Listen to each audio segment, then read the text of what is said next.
Muy buen día para todos y toda la comunidad Archivos en Latinoamérica, a nivel mundial.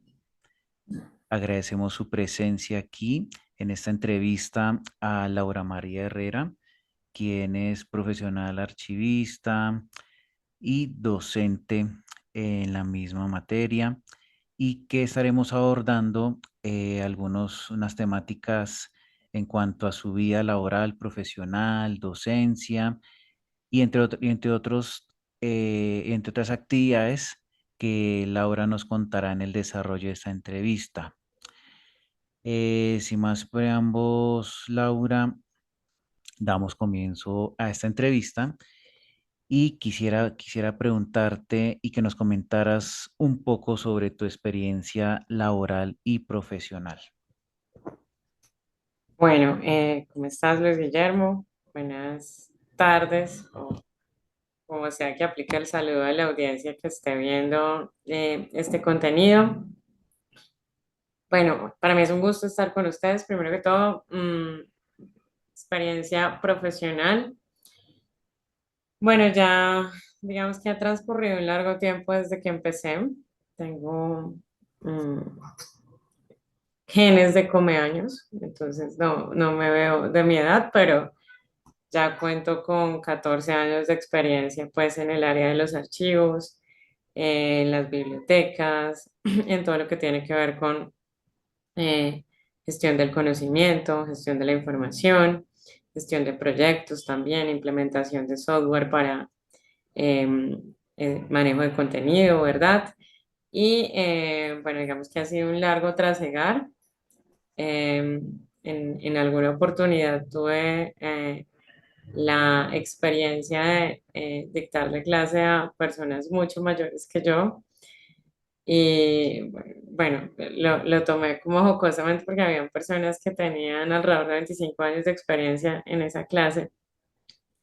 Y bueno, yo les decía, sería imposible que yo tuviera esa experiencia toda vez que mi edad no da para ese margen legal, ¿verdad? Pero mira uno atrás y se da cuenta que no ha sido en vano el tiempo y que, bueno, hemos podido trasegar un camino que espero sea un camino no solo para mí, sino también para las personas a las que he tenido la oportunidad de dictarles clase y para todas las personas, tanto que han pasado por mi vida como que están por pasar en el plano profesional, que se pueda ir constituyendo todo un legado en función de esa experiencia que he adquirido.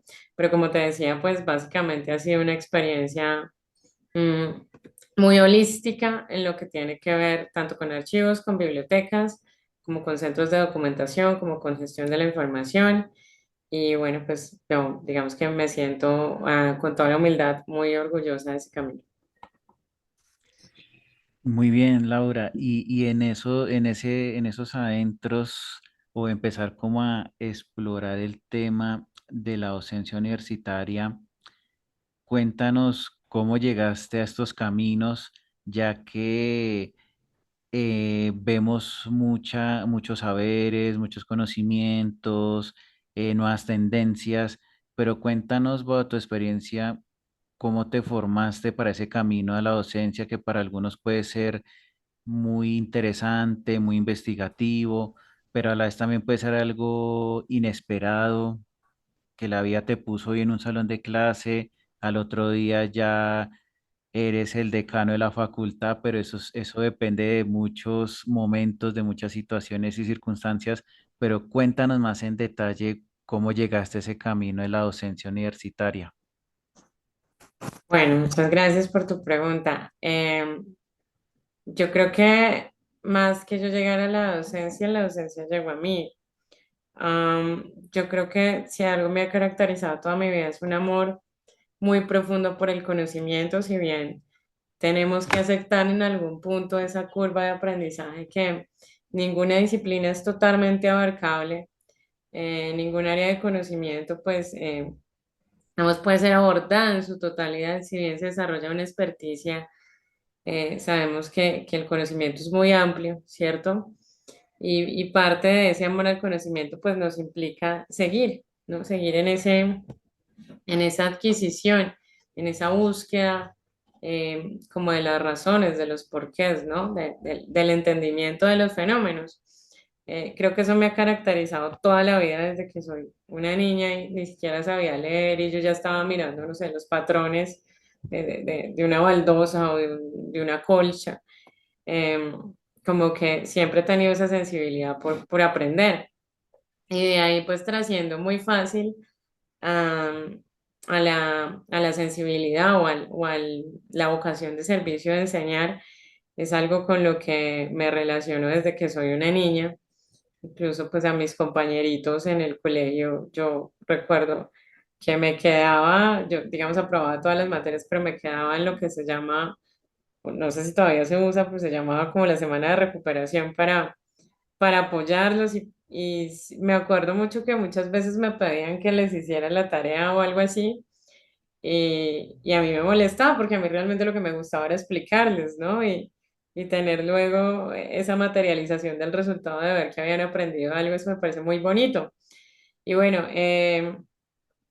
pues transcurre mi vida con grandes ejemplos. Mis dos tías paternas son docentes normalistas. Tengo también una tía abuela que ya falleció, fue quien me enseñó a declamar, quien me brindó como cierta orientación por el arte lírico y en tal sentido, pues siempre he tenido como esa influencia, ¿no? Mi abuela también, pese a que no era licenciada, era una mujer que nos exigía mucho y que recuerdo que nos hacía como una especie de mentoría en las vacaciones. Entonces, todo esto como que me va influenciando hasta que luego llego a la universidad. Decir que llego a la universidad es un resumen porque mi carrera fue un poco convulsa. Yo pasé por un par de universidades antes de poder terminar, pero de alguna manera ya en la universidad, en mi último ciclo profesional, digamos, para el pregrado conozco grandes docentes que me inspiran y quienes luego me dan incluso la oportunidad de vincularme a la universidad, con la profesora Noelia Ríos Ocampo, que pues es una eminencia fundadora del Colegio Colombiano de Archivistas, líder de muchas mesas regionales en bibliotecología, fue presidenta, tengo entendido, de Ascolvi, o bueno, miembro honorario, ahora mismo no recuerdo bien, pero como que toda esta influencia me va formando ese espíritu, ¿no? Y luego llego a la universidad gracias a esa oportunidad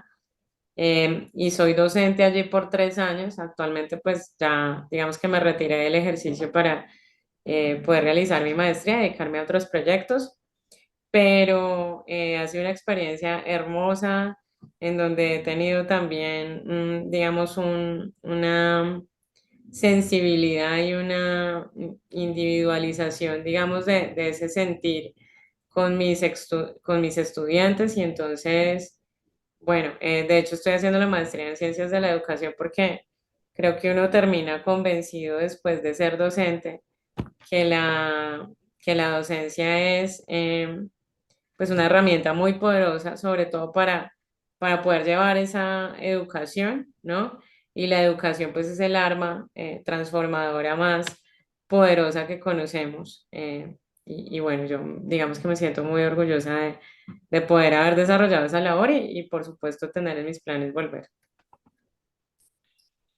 Bien, Laura, y además en todas esas situaciones que encajaste y que poco a poco te fueron llevando a tu formación como docente universitaria,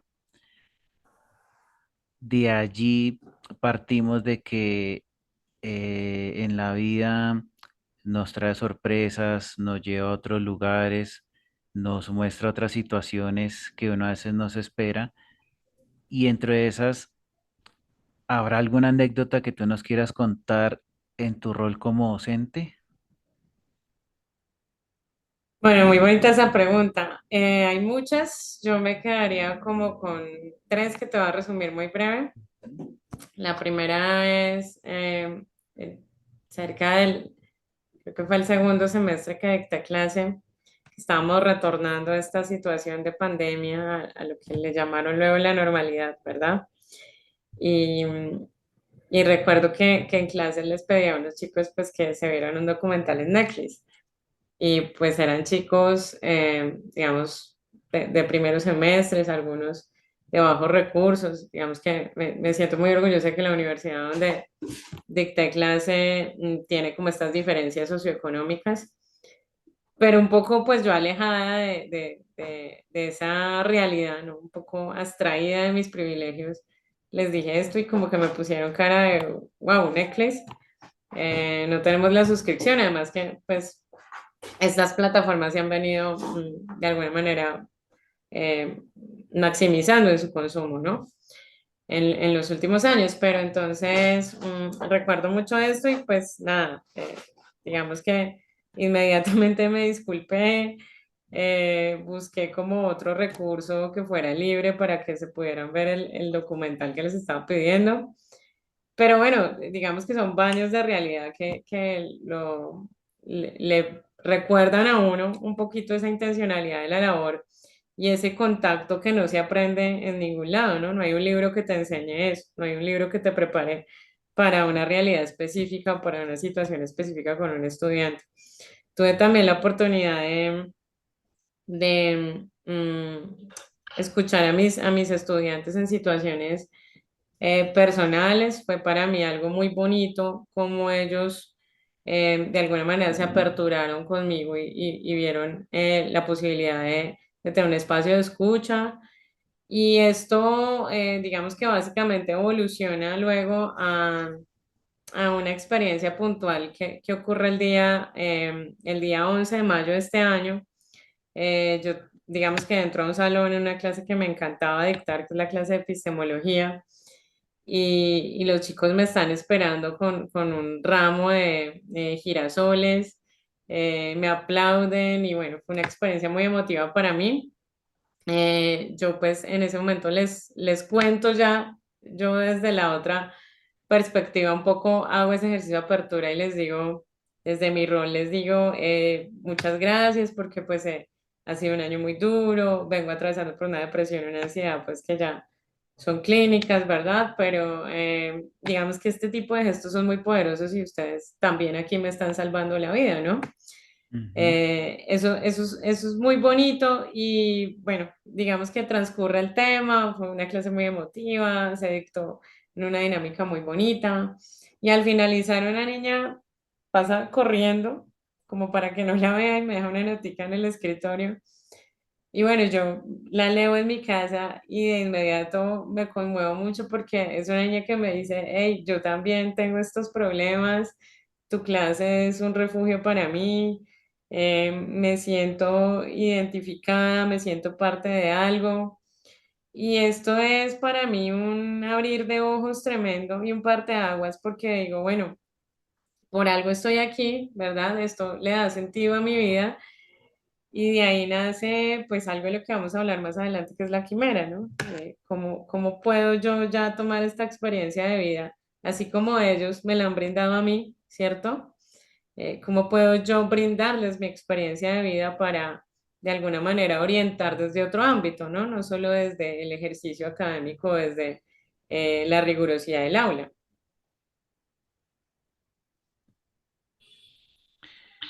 De acuerdo contigo, Laura, y ante todo, pues, dentro de las anécdotas, cómo llegaste a la docencia universitaria y demás elementos que hemos abordado inicialmente en esta entrevista, nos van llevando a otras situaciones y experiencias que la vida nos muestra en la profesión como tal, pero también vemos otras tendencias, haciendo un paréntesis en este tema, vemos otras tendencias que se están moviendo hoy en día en cuanto a tecnologías de información en Colombia y en otras naciones del mundo, perdón.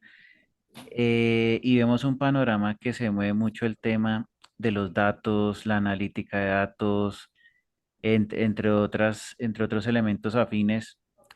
Y quisiera que tú nos contaras, Laura, en la actualidad, ¿cómo es el panorama de analítica de datos y tecnologías de información en Colombia aplicadas a los archivos? Bueno.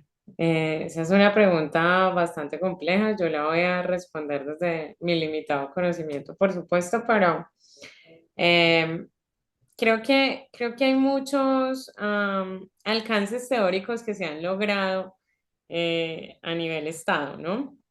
Entonces tenemos un desarrollo normativo, digamos que bastante copioso en lo que tiene que ver con el desarrollo de los acuerdos operativos de la AGN, que bueno, recientemente la AGN centraliza en un único acuerdo operativo. También los decretos reglamentarios que han antecedido estos acuerdos y que han sido base también para su desarrollo. Y por supuesto que terminan por dar claridad sobre la implementación de la Ley General de Archivos que ya a hoy tiene 24 años, ¿no? Eh, digamos que a la mano de este tipo de avances también encontramos la ley 527, que es la ley de comercio electrónico, que a pesar de, digamos, ser un antecedente eh, casi contemporáneo a la ley general de archivo, incluso anterior, porque es del 99, ¿verdad? Sí. Vemos que el grado de implementación en las empresas en lo que tiene que ver con documento electrónico solo se dispara a partir de la pandemia. Y entonces esto nos deja como una nueva realidad alrededor de ese escenario post pandemia, ¿no? Y estamos viendo en los archivos en todo el país, en todas las entidades, tanto públicas como privadas, un grado de hibridación muy alto, pero que se está dando con documentos electrónicos que no cuentan necesariamente con las condiciones de seguridad de la información. Entonces, digamos que ahí hay muchos retos, ¿no? En lo que tiene que ver con implementación de tecnologías de la información.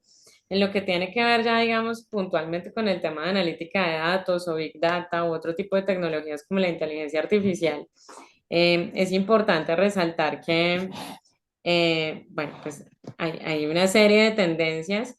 Lo que ocurre un poco es que no hemos podido hacer el match en las áreas de archivo con las áreas de tecnología, ¿verdad? Y entonces, de alguna manera vemos proyectos desarticulados. Espérate que estas mujeres, Se alborotaron. desde que les vi, ¿por qué juegan al otro lado?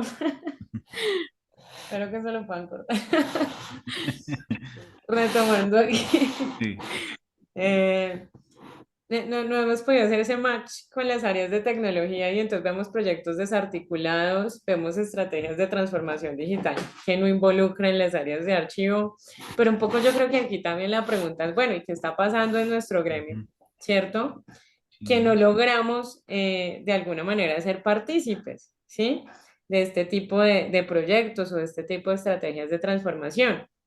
Eh, entonces, de alguna manera es importante que nos preguntemos esto también como gremio, pero digamos que yo a futuro lo que veo es que cada vez los sistemas, por esta posibilidad de interoperabilidad y todo el desarrollo de APIs que hay, va a ser mucho más fácil que nosotros con proyectos de digitalización tipo OCR podamos aunar este tipo de tecnologías con otras que aplican robótica, que aplican inteligencia artificial, que leen en lagos de datos, ¿cierto? Y poder generar unos procesos de gestión del conocimiento que generen todo un ciclo virtuoso a su vez de la información que se recoge en las empresas y que de alguna manera está ahí quieta, ¿no? Porque un poco lo que nosotros no estamos viendo es el tema del archivamiento web, del paradigma postcustodial y cómo hacer que esta información que de alguna manera fue contingente en su momento o que lo está haciendo todavía, vuelva a la actualidad, ¿no? ¿Cómo hacemos para generar ciclos de valor con esa información? Que por supuesto puede ser de gran utilidad para las empresas. Imagínate, por ejemplo, una empresa que preste servicios educativos, ¿sí? Y que pueda hacer una trazabilidad demográfica sobre las cuales, no sé, identifique dónde está la población a la que le prestó servicios, si esa población ha tenido un grado de continuidad o no en su proceso de formación, cuáles son los intereses de esa población, ¿verdad? ¿Cuál sería un portafolio de programas educativos que sea atractivo para esa población? No solo en términos de costos y de diseño, porque yo creo que ahí, por ejemplo, se quedan mucho las empresas simplemente en su portafolio de servicios, sino Ujú, también en términos de la personalización en cuanto a facilidades de pago, a bill learning, a otro tipo de sistemas que, bueno, digamos hablándolo puntualmente en el plano de la educación, pues este puede ser un ejemplo útil. Pero esto igual con todos los archivos, si pensamos en una empresa que maquila ropa, si pensamos en una empresa que presta servicios financieros, es decir, cómo este tipo de información que de alguna manera ya tenemos recogida en los archivos por los procesos que se han desarrollado puede ser fuente para el desarrollo de nuevos productos y servicios. Entonces, creo que aquí hay mucho que hacer, ¿cierto? Sobre todo desde el punto de vista de el modelamiento de esta información, la captura de esta información y luego el aprovechamiento de la misma. Entonces, pues nada, yo creo que el campo y el escenario está abierto y nos toca es a nosotros ahí sí ponernos la 10 y empezar a ujú. desarrollar servicios y empezar a unar esfuerzos y empezar también a hacer un colegaje un poquito más gremial y a ver cómo este amigo mío que sabe de software me puede vender la licencia o me puede prestar la asesoría, ¿cierto? Como este amigo mío que sabe de, no sé, propiedad intelectual me puede ayudar a generar el branding de una empresa. Es decir, nos toca repensarnos la archivística porque creo que los archivistas nos hemos quedado en el purismo de los archivos y el principio de orden original y precisamente por eso no estamos dando ese paso. Así es, Laura, y que en este caso también se necesitan las herramientas básicas necesarias, pero también debemos soltar ese apropiamiento de tecnicismos y demás y lanzarnos al agua, arriesgarnos y unificar estos criterios también con analítica de datos y otras tecnologías en cómo lo podemos transformar con tanta teoría, tanta normatividad que hay hoy en día sobre gestión documental, tema de tecnologías de información, de cómo integramos aplicaciones para que los archivos o la información sea más rápida, ágil, etcétera. O sea, todo es un compendio de muchos elementos que son vitales y necesarios, pero también nosotros como profesionales de información y articulándonos también con otras áreas de conocimiento, cómo anuamos esfuerzos y articulamos ese conocimiento para que en vez de cada uno tirar por su lado, es unificar, venga, trabajemos mancomunadamente y saquemos esto a flote y evitar caer en tanto tecnicismo, tantas cosas, porque es de cada uno defendería su área de conocimiento, que no está mal hecho, pero que también si nos quedamos en ese trasfondo, pues si queremos ver avances, pues poco y nada vamos a ver, nos vamos a quedar pedaleando en la misma rueda, cuando realmente es que Claro. necesitamos avanzar hacia metas que nos permitan llegar eh, y tomar iniciativas, decir, bueno, salimos juntos, llegamos juntos a esta meta, pero se logró independientemente de las circunstancias. Ahora bien, Eso. de este trasfondo que hablábamos en la pregunta anterior, querida Laura, también se complementa hoy en día con los sistemas de gestión de documento electrónico de archivo, el SGA, que en otras naciones de Latinoamérica pueden llamarlo el repositorio documental o tendrán otra denominación como tal, pero la intención es tener su repositorio documental que cumpla sus características tecnológicas, que cumpla y satisfaga las necesidades de los procesos y actividades, transacciones en las entidades, en otras clases de negocio, pero desde tu experticia y experiencia profesional, ¿qué recomendaciones nos compartes sobre la implementación de un SGDA o como lo conocemos en Colombia como un sistema de gestión de documento electrónico de archivo? Cuéntanos más, por favor, en detalle sobre esta pregunta que realmente para unos es vital, para otros pueden tener conocimiento básico, esencial, pero cuéntanos en detalle qué se necesita, qué recomendaciones, por dónde partimos, qué hacemos. Cuéntanos, por favor. Bueno, muchas gracias. Bueno, volviendo un poquito al desarrollo teórico que tenemos en el país, cabe resaltar que, bueno, en nuestro país tenemos dos entidades que han avanzado mucho en lo que tiene que ver con documentación teórica para la implementación de este tipo de sistemas, como son el Archivo General de la Nación con su hoja de ruta, con su mismo MGDA, ¿verdad? Que pues digamos, por el sentido del modelo de madurez, desarrolla secuencialmente las etapas que considera conveniente para la administración de los archivos en la función pública. Y bueno, por supuesto que hay un componente tecnológico que hay que revisar, que es muy importante para poder implementar ese GDA.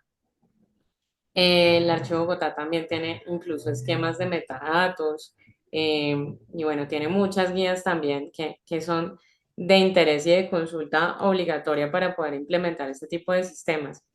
Eh, Me parece también que en el país hay un desarrollo muy fuerte de empresas de tecnología que nos ofrecen este tipo de servicios. Casi que a veces uno encuentra que por un tema de economía, un tema de querer ahorrar costos, hay empresas que quieren llegar a desarrollar su propio sistema para ahorrar en costos de mantenimiento, en costos de postventa, en costos, digamos, del ciclo de vida del software que sea, pues una vez realizada la implementación. Pero pues hay que reconocer que ya hay una industria que está preparada para ofrecernos estos servicios y tiene que ser que de verdad sea una herramienta que uno diga, no es que ninguna otra hace esto, como para que las empresas que no son expertas en tecnología se pongan a desarrollar o a tercerizar procesos de desarrollo, porque ahí sí zapatero a su zapato, ¿no? Ujú. Creo que esto le quita recursos, le quita no solo económico, sino tiempo también de valor a las organizaciones y en tal sentido, pues se pierde mucho el foco y el ángulo de la implementación del sistema. Es muy diferente ya el tema de personalizaciones. Hay empresas pues que tienen, digamos, ya hoy en día casi toda la arquitectura de software es por microservicios y pues hay empresas que tienen todo un departamento que puede cubrir desarrollos personalizados, que nos pueden estudiar modelos de roadmap para el mantenimiento del sistema, que recogen todas las sugerencias de una comunidad de usuarios y esto es muy importante verlo. Digamos, ver esa credibilidad o esa trayectoria que tenga el proveedor para la implementación, porque no es lo mismo un proveedor que tenga 5 clientes a uno que tenga 300, es decir, el ciclo de mejora del software va a ser mucho más exigente por la Ujú. misma inversión y capital que le están inyectando sus clientes, ¿verdad? Alrededor de los costos de mantenimiento.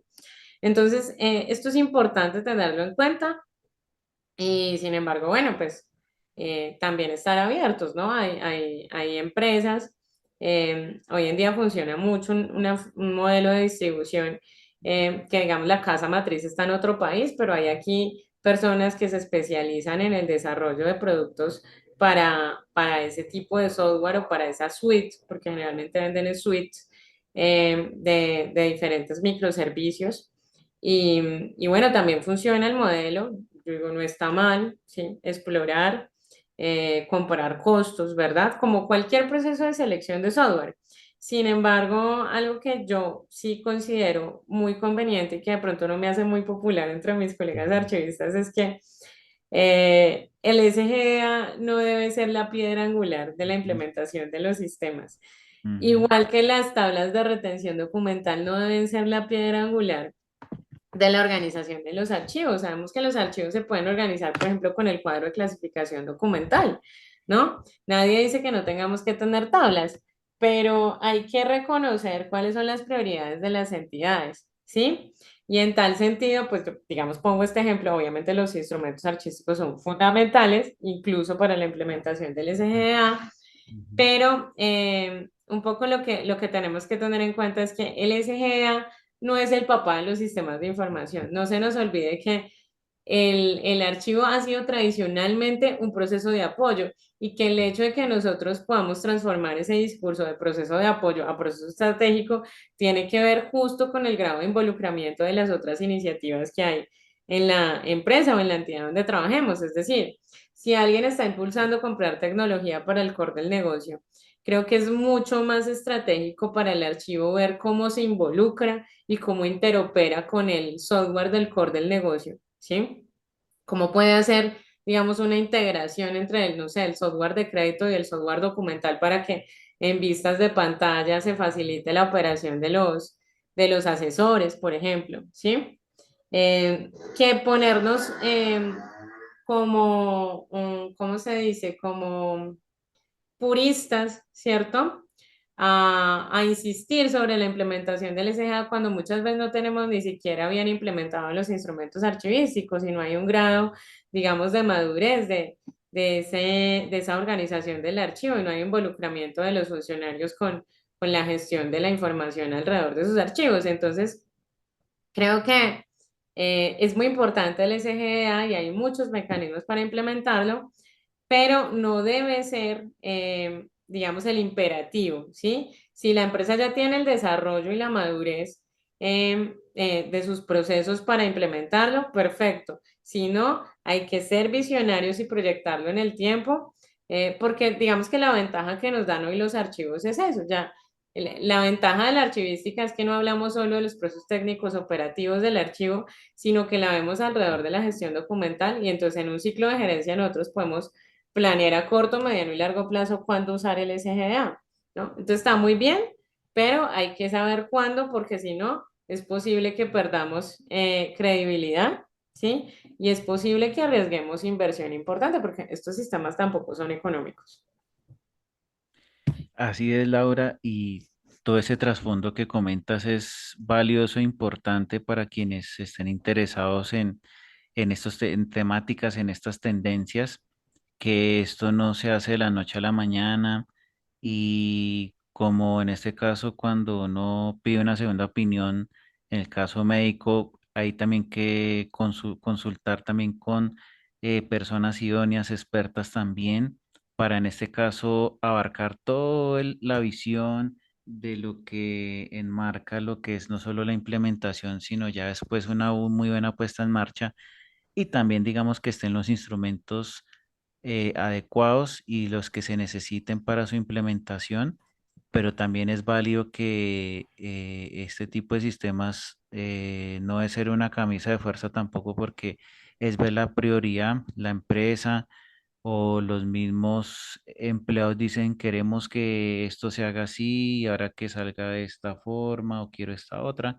pero todo ese conjunto de necesidades hay que transformarlas también en que eso es lo que realmente quiere la empresa, eso realmente es necesario porque es tener una lluvia de ideas y de sorpresas a la vez, pero cuál realmente es la que requiere y cuál va a ser el beneficio no solo para una empresa, sino también para quienes van a desempeñar sus labores y se articulen con la misma tecnología. Entonces aquí nos quedan mucho contexto por abordar, pero claramente este tema se avanzará siempre y cuando las empresas le den el valor agregado también a sus archivos, a la información que generan, cómo la quieren ver, cómo la quieren consultar, cómo la quieren transformar para que esto tenga una dinámica más amena, más llevadera y de la mano de la tecnología todo se puede y todo es viable de acuerdo a las mismas necesidades de la empresa.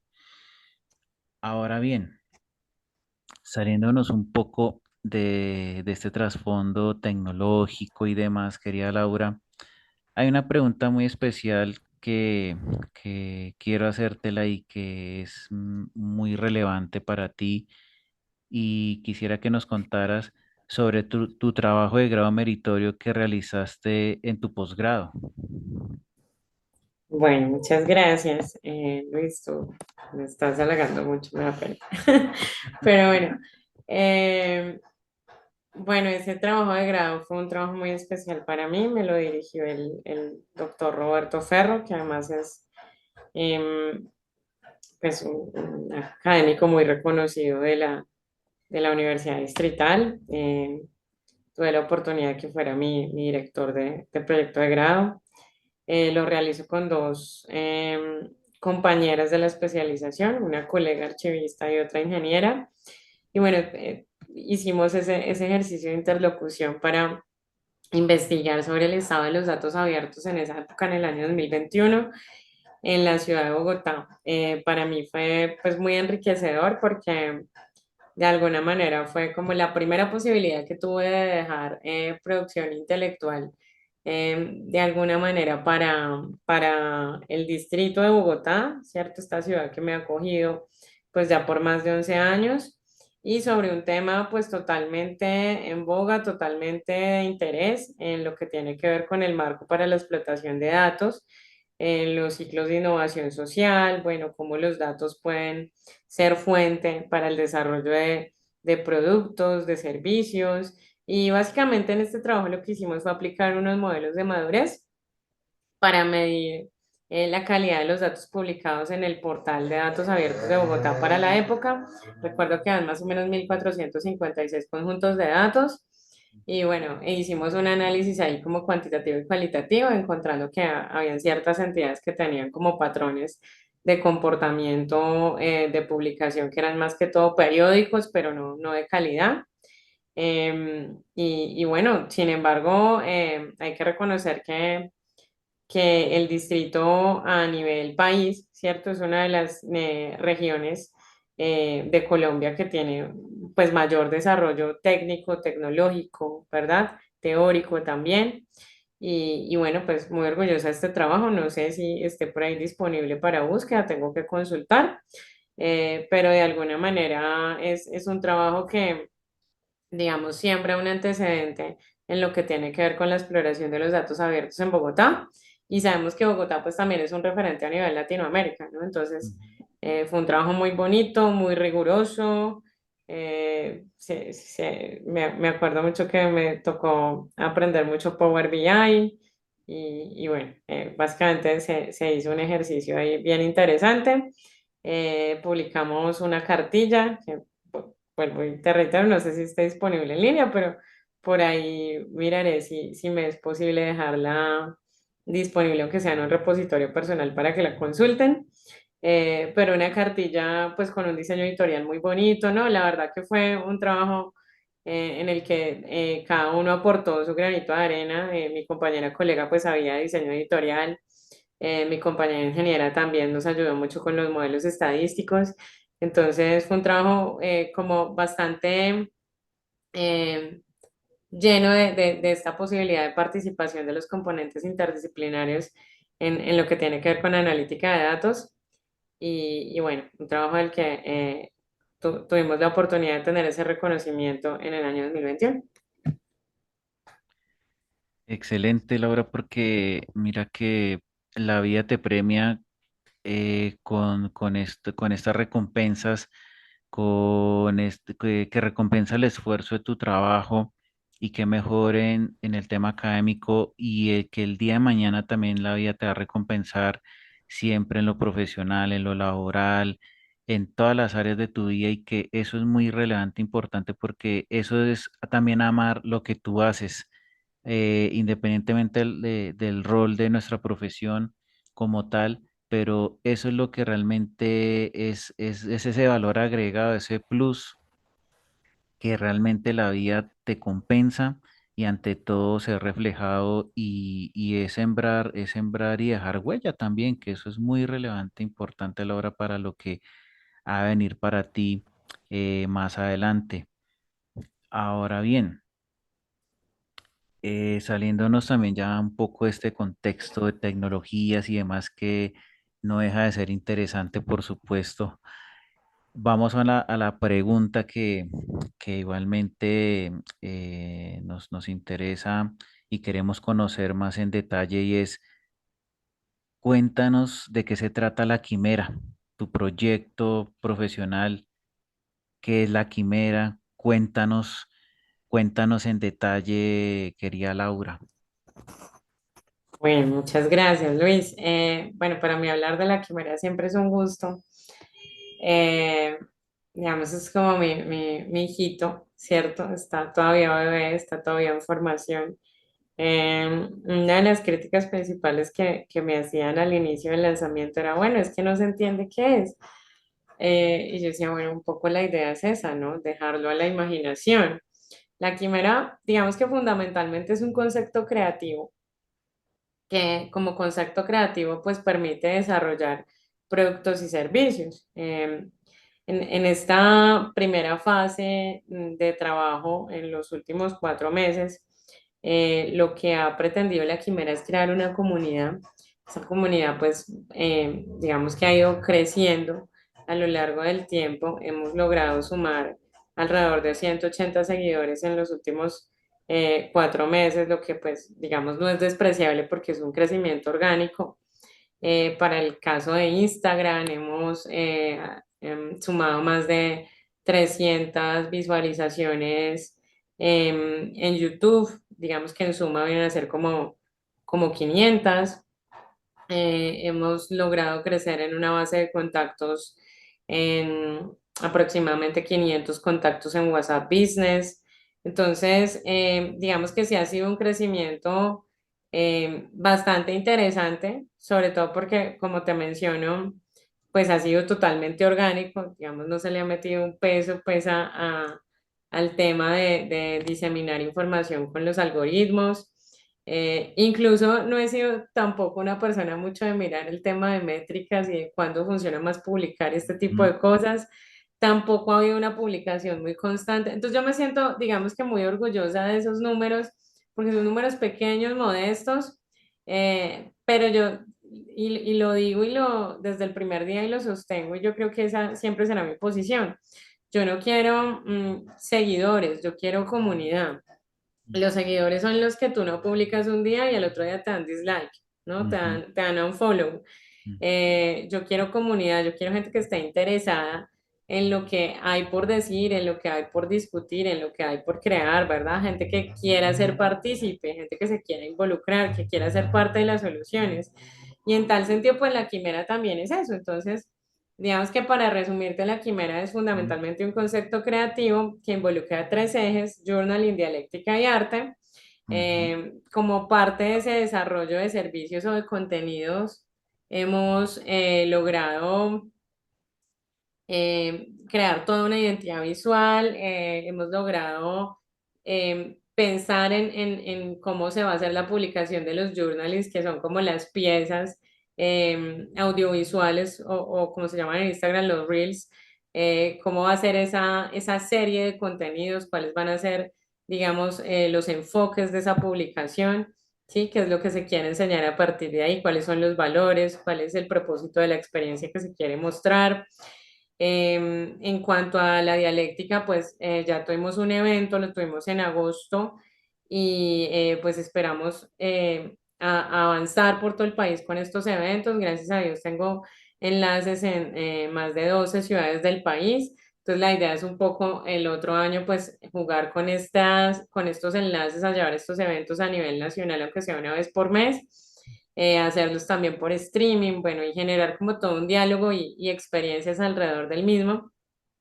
También estoy pendiente de crear toda la identidad visual que pues ya tenemos de alguna manera diseñada, pero digamos como hacer ese lanzamiento para el podcast. Estamos por lanzar un podcast con un gran amigo que se llama Julián Ballén, que es además un creador de contenido muy importante. Ya tiene unos números grandísimos y pues bueno, yo muy orgullosa de trabajar con Julián. Pero de alguna manera, el propósito de la quimera pues es que haya colaboración, ¿no? Entonces, digamos que más allá de los protagonismos, cualquier persona que se quiera adherir, cualquier persona que tenga una iniciativa por mostrar, un proyecto que tenga algún sentido social o creativo, artístico, siempre será bienvenido porque lo que queremos es ser también plataforma de difusión para los demás. ujú, Y, y bueno, ya en la línea de arte, pues bueno, el arte es una cosa, yo digo, inherente a mi vida, inherente a mi propia identidad. Yo soy una persona con mucha sensibilidad artística. Me encanta la música, me encanta la poesía, me encanta la historia del arte. Y digamos que desde esta perspectiva, un poco lo que queremos desde la línea de arte es difundir ese patrimonio cultural del país, ¿no? Desde lo más pequeño o lo más minorista, de alguna manera, como se refiere el mercado al tema, como lo son las artesanías. Yo lo digo con todo el orgullo, yo soy nieta de artesana, sobrina de artesana. Me encantan las artesanías. Yo cada rato, digamos, a donde voy me compro algo, me gusta, digamos, ser también muestra de lo que promuevo, ¿verdad? Y en tal sentido, pues nada, un poco lo que queremos es darle espacio a los artesanos, difundir sus productos también y a todo creador, a todo creativo que tenga un proyecto, digamos, que vaya en línea con los valores de la quimera, que por lo menos que no difunda odio, que no sea machista, que no sea algo que vaya, digamos, en contra de nuestra línea ética, será bienvenido, ¿sí? Entonces... un poco eso es lo que vamos a terminar por desarrollar en este final de año para que el otro año ya nos vayamos con toda con la quimera a total ejecución y a total servicio de la comunidad.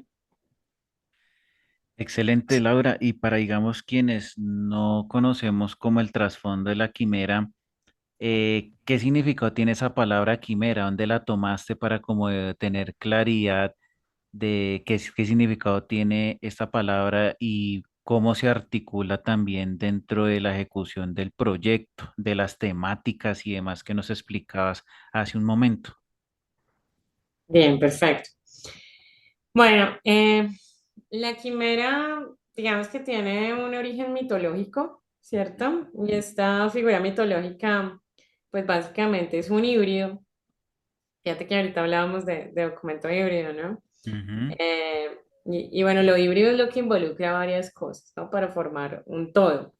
Esta figura mitológica tiene un híbrido de tres animales bueno, un poco es esta representación alegórica de los tres ejes de la quimera, el journal, la dialéctica y el arte.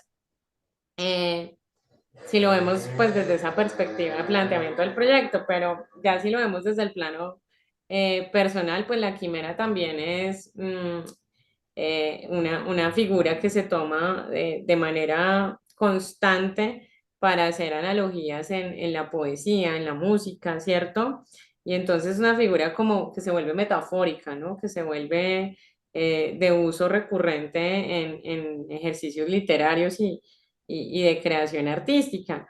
Entonces, bueno, la quimera también es esa representación de lo que es imposible, ¿sí? De lo que es digamos, muy difícil de alcanzar, pero yo siempre lo demarco y digo, para mí las quimeras no son imposibles porque las imposibles son las utopías.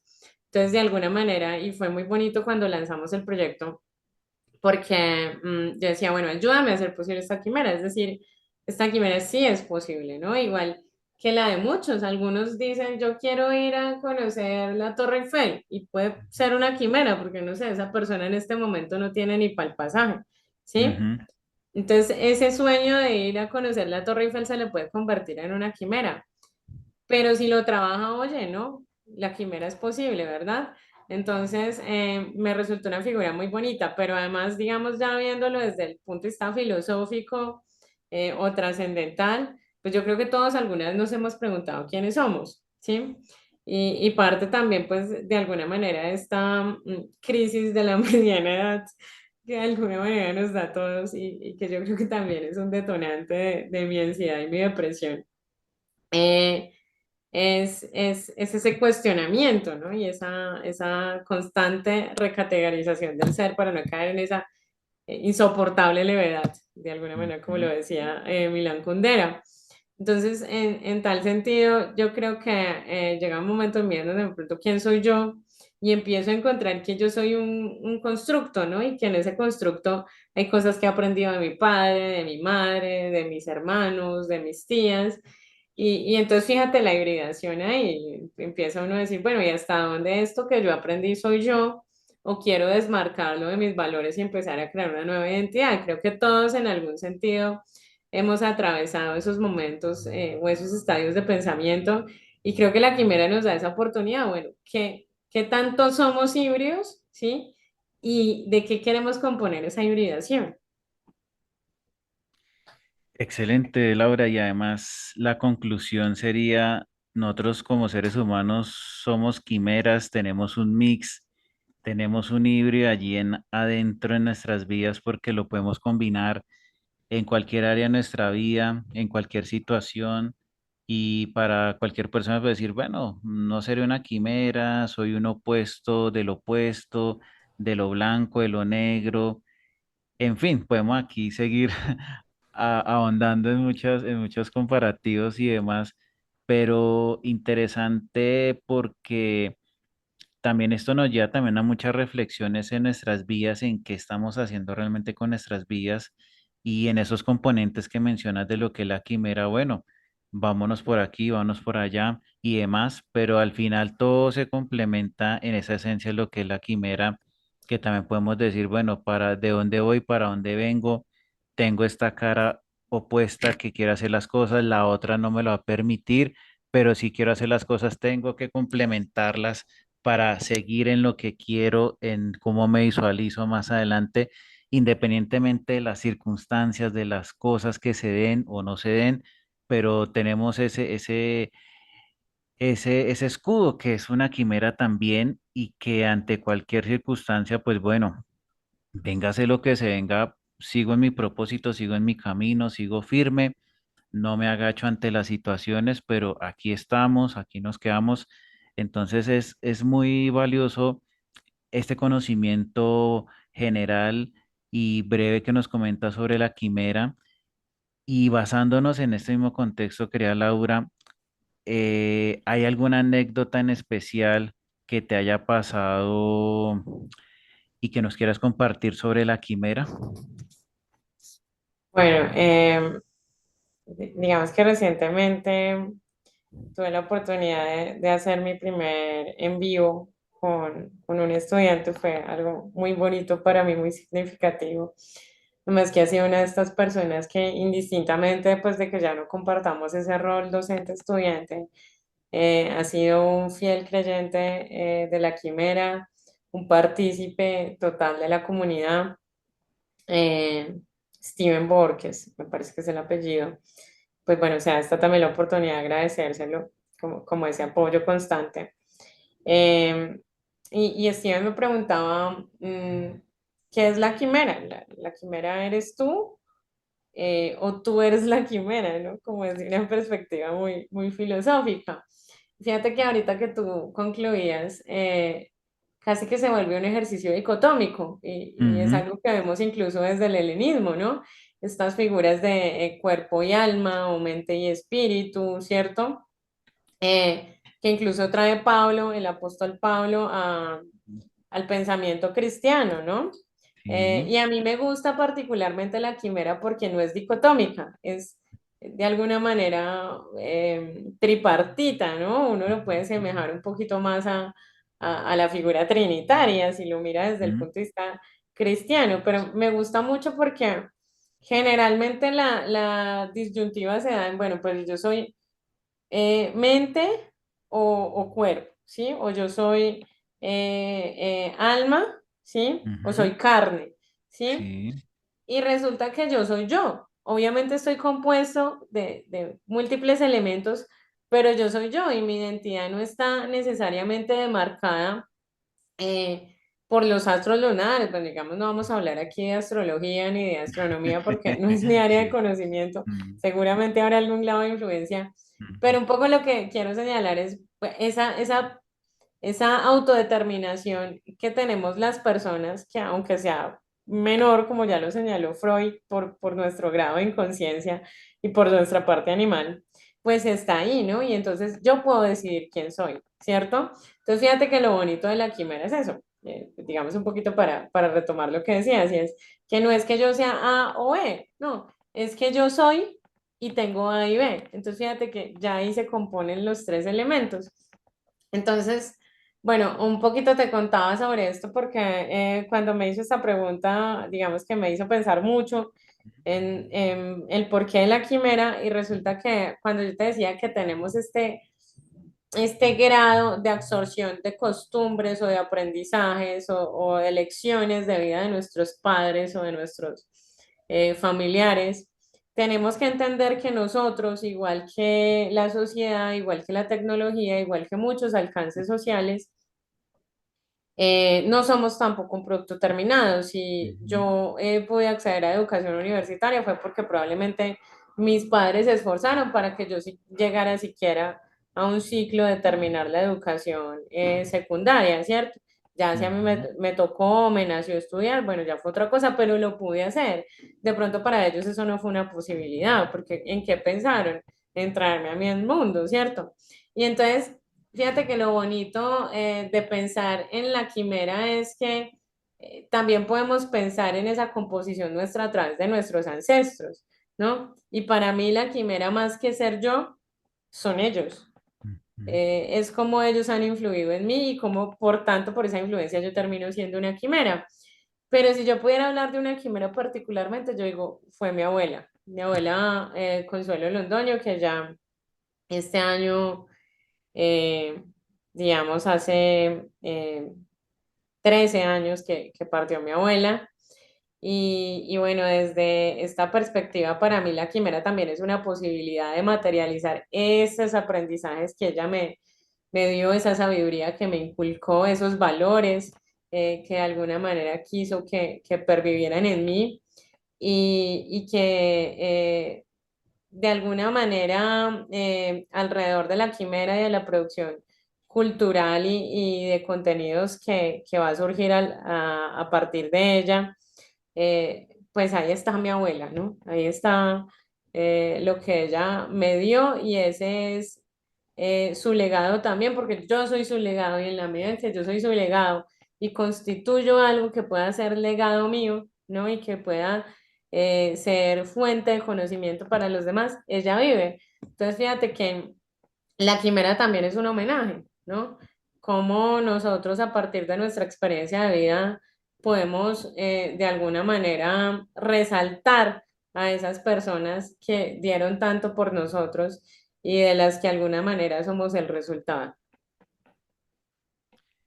Excelente cierre, querida Laura, para en este caso concluir el tema de la quimera, pero no sin antes y para ir también cerrando nuestra entrevista, querida Laura, ¿conocías antes de la revista Archivos y qué te llevas de esta entrevista, querida Laura?